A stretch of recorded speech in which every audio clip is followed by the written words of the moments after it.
ಪದೇ ಪದೇ ಮುನ್ನೆಲೆಗೆ ಬರ್ತಿರುವ ಕುರ್ಚಿ ಕದನದ ಮಾತು.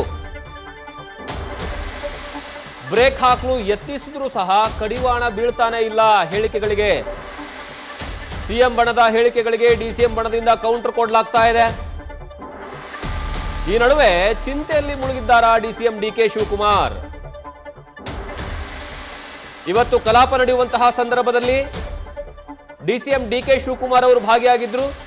ಮಧ್ಯಾಹ್ನ ಕಲಾಪ ಮುಂದೂಡಿಕೆ ಆದ್ರೂ ತಮ್ಮ ಸೀಟ್ನಲ್ಲೇ ಕುಳಿತಿದ್ರು. ಸದನದ ಒಳಗಡೆಗೆ ಕಲಾಪ ಮುಂದೂಡಲಾಗುತ್ತೆ. ಮುಂದೂಡಿದ್ರು ಸಹ ಅವರು ತಮ್ಮ ಸೀಟ್ನಲ್ಲೇ ಕೂತ್ಕೊಳ್ತಾರೆ. ಆ ನಂತರ ಅವರ ಆಪ್ತ ಶಾಸಕರುಗಳು ಸಹ ಬರ್ತಾರೆ.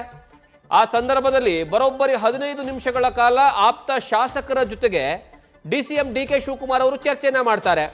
ಆ ಚರ್ಚೆಯಲ್ಲಿ ಯಾರೆಲ್ಲ ಭಾಗಿಯಾಗಿದ್ರು ಅಂತ ನೋಡ್ತಾ ಹೋದ್ರೆ ಶಾಸಕರಾಗಿರುವಂತಹ ರವಿ ಗಣಿಗ, ಆನೇಕಲ್ ಶಿವಣ್ಣ, ನೆಲಮಂಗಲದ ಶ್ರೀನಿವಾಸ್, ಎನ್.ಎ. ಹ್ಯಾರಿಸ್, ರೂಪಾ ಶಶಿಧರ್ ಇವರೆಲ್ಲರೂ ಡಿಕೆ ಶಿವಕುಮಾರ್ ಜೊತೆಗೆ ಸದನದ ಒಳಗಡೆಗೆ ಕೂತ್ಕೊಂಡು ಪ್ರತ್ಯೇಕವಾಗಿ ಚರ್ಚೆ ನಡೆಸ್ತಾರೆ. ಅದಾದ ಮೇಲೆ ಈ ಚರ್ಚೆ ನಡೆಸುವಂತಹ ಸಂದರ್ಭದಲ್ಲಿಯೇ ಸಚಿವ ಪ್ರಿಯಾಂಕ ಖರ್ಗೆ ಕೂಡ ಅಲ್ಲಿಗೆ ಎಂಟ್ರಿ ಆಗ್ತಾರೆ. ಒಂದು ಕಡೆಗೆ ಯತೀಂದ್ರ ಸಿದ್ದರಾಮಯ್ಯ ಅವರ ಹೇಳಿಕೆ ಬಹಳಷ್ಟು ಚರ್ಚೆ ಆಗ್ತಾ ಇದೆ. ಆ ಒಂದು ಹೇಳಿಕೆಗೆ ಡಿಕೆ ಬಣದ ಶಾಸಕರುಗಳು ಬಹಳಷ್ಟು ವಿರೋಧವನ್ನ ಮಾಡ್ತಾ ಇದ್ರು. ಅವರು ಕೊಟ್ಟರೆ ಹೇಳಿಕೆಗೆ ಏನು ಆಕ್ಷನ್ ತಗೊಳ್ಳಲ್ಲ, ನಾವು ಏನಾದರೂ ಹೇಳಿಕೆ ಕೊಟ್ಟರೆ ಆಕ್ಷನ್ ತಗೊಳ್ತಾರೆ, ಮತ್ತೆ ಮೌನವಾಗಿರಬೇಕು ಅಂತ CLPಯಲ್ಲಿ ಹೇಳ್ತಾರೆ. ಆದರೆ ಇಲ್ಲಿ ನೋಡಿದ್ರೆ ಸಿಎಂ ಪುತ್ರನೇ ಆ ರೀತಿಯ ಹೇಳಿಕೆ ಕೊಟ್ಟರು ಸಹ ಏನು ಆಕ್ಷನ್ ತಗೊಳ್ಳೋದಿಲ್ವಾ ಅನ್ನುವಂತಹ ಪ್ರಶ್ನೆಯನ್ನ ಡಿಕೆ ಬಣದ ಶಾಸಕರುಗಳು ಮಾಡ್ತಾ ಇದ್ರು. ಈಗ ಡಿಕೆ ಜೊತೆಗೆ ಕೂತ್ಕೊಂಡು ಸದನದಲ್ಲಿ ಕೂತ್ಕೊಂಡು ಮಾತನಾಡುವಂತಹ ವಿಚಾರ ಏನಿದೆ ಅಲ್ಲ, ಏನು ವಿಚಾರ ಚರ್ಚೆ ಆಯಿತು ಅನ್ನುವಂಥದ್ದು ಬಹಳಷ್ಟು ಕುತೂಹಲ ಮೂಡಿಸ್ತಾ ಇದೆ.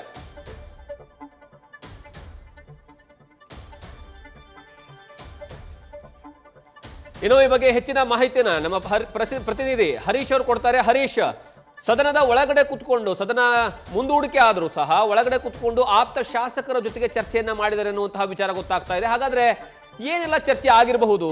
15 ನಿಮಿಷಗಳ ಕಾಲ ಚರ್ಚೆ ಆಗಿರುವಂಥದ್ದು ಬಹಳಷ್ಟು ಕುತೂಹಲ ಮೂಡಿಸ್ತಾ ಇದೆ. ಏನು ಸಿಗ್ತಾ ಇದೆ ಇನ್ಫಾರ್ಮೇಶನ್?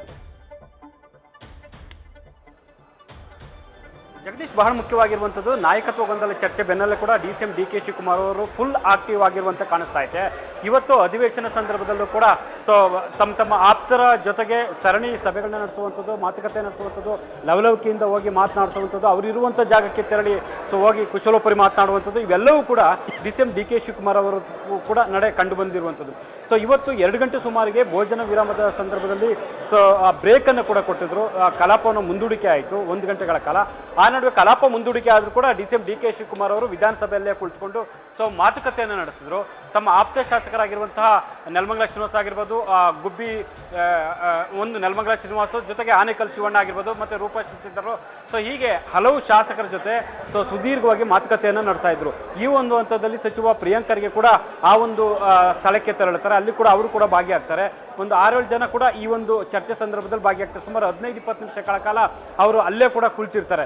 ಅದಾದ ನಂತರ ಕೂಡ ಅದಕ್ಕೂ ಮೊದಲು ಡಿಸಿಎಂ ಡಿಕೆ ಶಿವಕುಮಾರ್ ಅವರು ಒಂದು ಮೊಗಸಾಲೆಯಲ್ಲಿ ಇರ್ತಕ್ಕಂಥ ಒಂದು ರೂಮ್ನಲ್ಲಿ ಒಂದು ಮುಖ್ಯವಾಗಿರುವಂಥದ್ದು ಸಚಿವ ರಾಮಲಿಂಗಾರೆಡ್ಡಿ ಜೊತೆಗೆ ಮತ್ತು ಹ್ಯಾರಿಸ್ ಜೊತೆಗೆ ದಿನೇಶ್ ಗುಂಡೂರಾವ್ ಜೊತೆ ಕೂಡ ಸಮಾಲೋಚನೆ ನಡೆಸ್ತಾರೆ.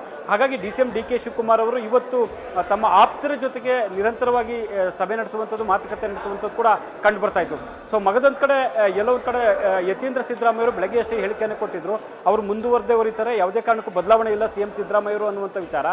ಅದು ಹೇಳಿಕೆ ಕೊಟ್ಟರು ಕೂಡ ಡಿಸಿಎಂ ಡಿಕೆ ಶಿವಕುಮಾರ್ ಅವರು ಕೂಲಾಗಿ ತಮ್ಮ ನಡೆನುಡಿಯನ್ನು ತೋರಿಸ್ತಾ ಇರುವಂಥದ್ದು ಕುತೂಹಲ ಕೆಡೆ ಮಾಡಿಕೊಟ್ಟಿದೆ. ಆದರೆ ಎಲ್ಲೂ ಕೂಡ ತಮ್ಮ ಆಪ್ತರಿಗೂ ಅದನ್ನೇ ಕೂಡ ಒತ್ತಿ ಹೇಳಿದ್ದಾರೆ ಅಂತ ಹೇಳಲಾಗ್ತಿದೆ.